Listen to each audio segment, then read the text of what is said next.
Well, I was going to introduce my new friend, Dr. Per Bartelt, and she's a senior fellow with the AAC&U, the Association of American Colleges and Universities, and she's also been a provost, taught for a long time, so we're really excited to glean from her wisdom and get to know her personally while she's here. So she's going to start us off today, and then Julius and I are going to talk about roadmap and what's been happening on our campus. Acceptance into the roadmap project was very, very competitive. It's a national competition where schools apply to be selected, and what we wanted was schools that would mentor each other. And having read all the files, I will tell you, they came in droves, were excellent, and the selection process was very rigorous. There were many of us, both senior fellows and staff people at AAC&U, who read and evaluated the project. So you can feel quite proud that Chattanooga's a part of this, because it was not an easy process. It wasn't, oh, we're interested, you know, sure, join the club. The club was a rather rarefied club, and I wanted you to know that before I spoke about the project at all, to let you know the kinds of competition it was to become a part of this. So that really the roadmap project is based upon the LEAP practices of AAC&U, and it's really liberal education and America's promise. You see the first groups of schools that were a part of it, and if this works now, this is the group that you are involved in. But it was important for me that you knew how competitive it was to be part of this collection of institutions really across the nation. And it also had to be vetted. It's funded by MetLife, and they have contributed the funding for it, and indeed have been a part in overseeing, not in deciding things, and agreeing to fund with what we've done, so that it really is quite you can kind of walk around a little a little extra proud today. But it was part of the liberal education and America's promise, which are the principles of excellence and bringing liberal education, to all of higher education. Part of what I am always amused about is when Research One organizations and institutions say, oh my, we are discovering teaching. Well, community colleges have discovered this for years and years and years. So that in many ways it is a celebration of that which we know that you work to do, of aiming high, making excellence inclusive, giving students a compass so they know where they're going on a plan, teaching a kind of art of inquiry, engaging at institutions, the big questions, and you can get this on AAC&U's website, and fostering civic and intercultural and ethical learning, and really assessing students' ability to look at complex problems. And I guess for me, part of the best practices and part of what we are encouraging, well, I'll show you the goal of this was the project goal. Expected learning outcomes that engage students at entrance and teach them how to become active partners in their own quest for educational success. Notice, we are not saying we will do it for you, but we are bringing the students into the conversation so that they are the integral part. And I guess what I have often spoken about and look at are the best practices and the kinds of things we are encouraging institutions to do. And the wonderful part about being part of this network is you have those other institutions to use as resources and to be resources for them, so that you're not reinventing things continuously. And it's the whole notion of intentionality, of doing things on purpose, of not just letting them slide. And I'll give you an example of one of the best things I've ever seen. Miami-Dade, if you know, huge, huge institution. When I visited their institution, every time they do any student or faculty event, they have the program goals for it on a big poster in the front of the room and as you walk in, so that it seemed like such a huge thing, and they said, doesn't take that much to do. And it just blew my mind in terms of that notion of being intentional about what you're doing and everybody knowing that what you're doing. It also involves change and enhancing success. Success is really progressive. It is so easy to say, oh, we were successful. We'll just keep doing it the same way we've been doing it now. Isn't that lovely? But that's not really how success and change goes. Our students change, our institutions change, and we have to move along with that. And always you get people who say, but we've always done it this way. And that's just not good enough anymore. And you also get the whole notions of silos, of, well, we do it. You don't do this. We do this. And you know, silos are a thing of the past. We know it doesn't work. And part of what I love that in meeting with the people last night and reading the materials they've done, that they really are integrating through many, many parts of the university and working together to really strengthen that which they do. So that, will you have failures? Absolutely. I will tell you that having started in one of the best practices is first-year seminars and experiences. I was a faculty member at Rowan University for many years and then Dean of Liberal Arts and Sciences, and we put a freshman experience in. The first time we did it, and I taught it, I apologized to my students at the end of the semester. They thought it was interesting, and I thought they did not get enough out of it. And so we changed it. We changed it where it was tied into the academic courses, which meant then the people who were staff people of the university hated us for a year. They really did. And then they realized they were invited in to do presentations, and it worked. And the students were getting credit. We added 1 credit on.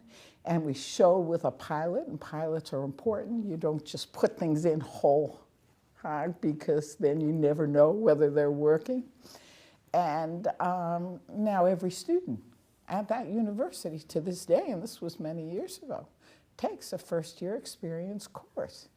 Queensborough has done interesting things in terms of their first-year seminars. They've formed academies, so they brought the advising in to particular areas. They have an academy for the sciences, for students interested in humanities, so that the advisors really know their programs and stuff, and a more intimate involvement of engaging the students.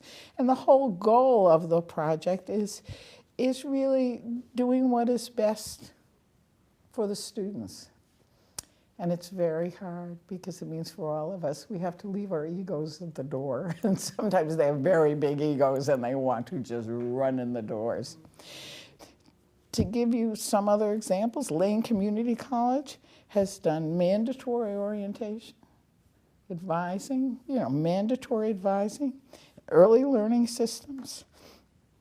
Manchester and Middlesex and Salt Lake have had tremendous success with ePortfolio, so that being a part of this project allows you to have these other resources of institutions. And we will, if there are groups from another institution that you want to bring to the campus here, we will support you on that. And that translates to the dollars to bring them. Is that a magic word, or is that a magic word? We like you all the more now. As you can tell. I have been an administrator. I understand these things. But it is a very exciting time. And I have to tell you that we at AAC&U are very excited about the steps that that your team has taken in terms of orientation. But I also tell you, though it is wonderful having that change, that it's going to keep going, that you can't just sit down and go, oh, we did it, how nice. We're very excited to have you here today and what you're talking about, all the high impact practices that we learn about when we go to the AAC&U conferences and we hear about how ePortfolios, service learning, freshman seminars, how they impact all students, the equity of those things, that they can reach the highest student and the most at-risk student simultaneously, and how we can integrate those into our college. So just to remind everybody, it's been almost a year. We've accomplished a lot in a year, and of course we're very pleased to be a part. That was a great day. When we got that announcement, Eva and I think we danced actually, so we were thrilled. And I did sing, and I may sing today because I'm being filmed. It seems very odd to speak in front of a camera. But anyway, this is the original roadmap team. We wanted to put together a cross-divisional team that represented some of our silos that we felt was impacting the orientation and the things that AAC&U was talking about. And we did a good job building this team because we met weekly. This team was very committed to each other and to this project. And we met weekly for most of the year, bi-weekly some of it, but through the summer even, and to develop a roadmap plan.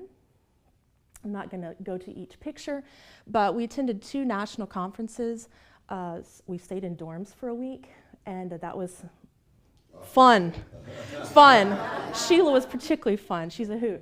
And we got to know each other, and love you to death.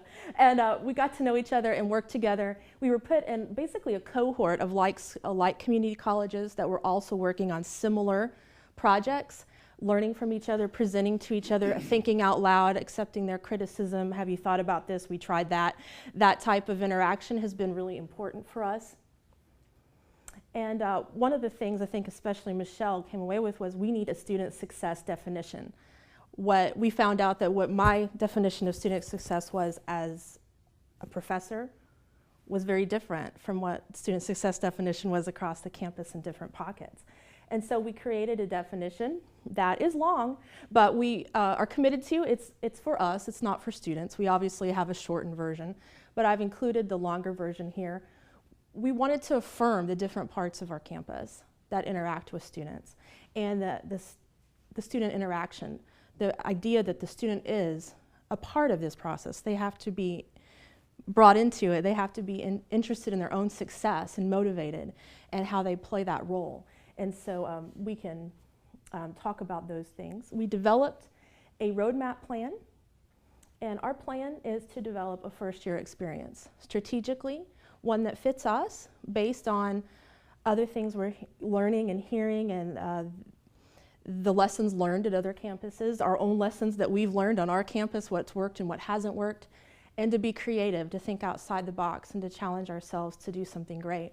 And these are the pillars that we believe need to be in place on our campus, and that is new student orientation, a freshman seminar, some sort of cohort building course that we can develop e-portfolios, get them thinking of their goals, working with degree works to build that plan so that they start off here with a clear idea of what they want to do, and we empower them to own that education, okay, from the outset. Intrusive advising is part of that, I think, and early intervention system, which I think the roadmap is going to try to tackle next. That's our next goal that we've set for ourselves. And we want to start building in celebrations at key points, at milestones, where students achieve things. We've often found students have a hard time seeing the end. Even 2 years is a long, long way away. And to celebrate the points where they make smaller achievements, and to really, no matter when they are, if they're not on our time schedule, but maybe it was a great effort on their part, that we empower them to celebrate what they achieve. And I think we can do a better job of that, and that'll be fun. That's the fun work, I think. So of course, this past summer we did redesign orientation as a team, and it was a huge effort. I'm up here speaking, but it was a huge effort between our silos, and it was a campus-wide effort. I think most of us are familiar with how it went, but just in case you're not, or to refresh you, that we had 4 sessions. Every student logged on to ePortfolio, received their first portfolio, their roadmap portfolio with a specialized template we had developed for new students. We had 3 sessions about success inside the classroom, outside the classroom, and financially, so that we took the time to lead students in small groups.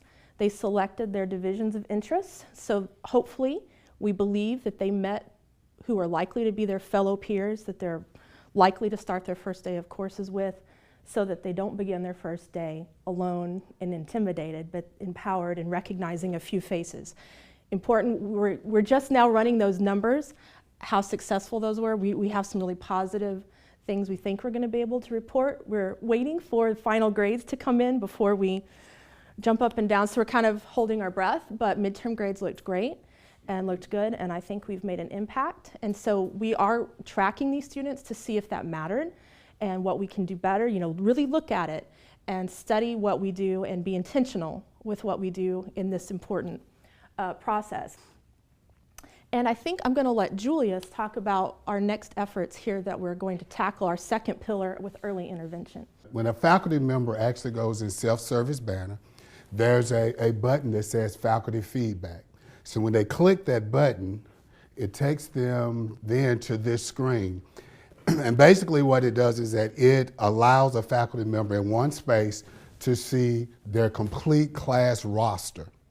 Under that roster, the faculty could actually click a button, and then this screen comes up that's specific to that student. And we've built issues, and so these are just some of the preliminary issues that we've built in it, saying that this particular student has an average below a C, or is habitually tardy, or has low test scores, missing test scores.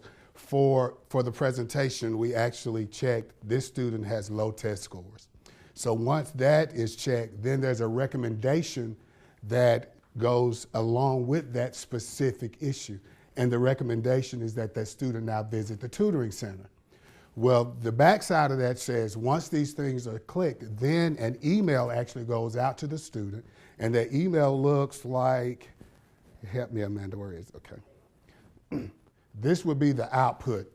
So specifically, the email says it's referring to your math class specifically. Your instructor, Brian Green, has indicated that you're having some issues and makes a recommendation that you see someone. It also allows for you to put other contacts, telephone numbers, offices, and then even if you're unable to communicate with this person, then do this.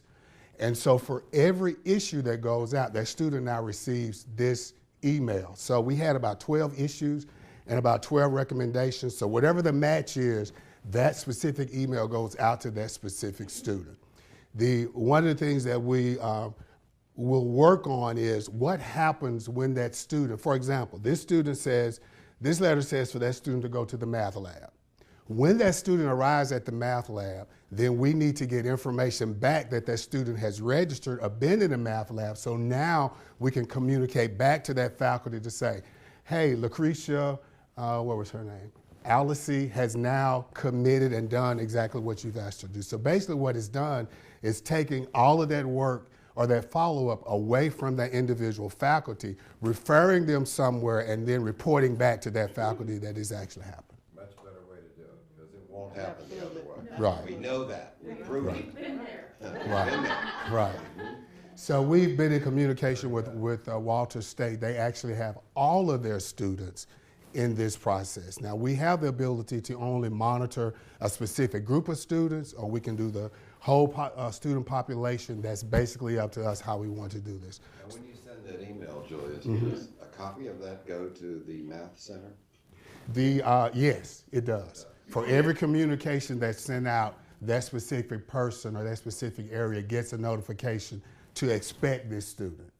And if they don't show up, what happens? Then the follow-up is that they haven't attended or have not participated, so we communicate back. Our office is really going to be the hub of this, and then we'll distribute that information back out.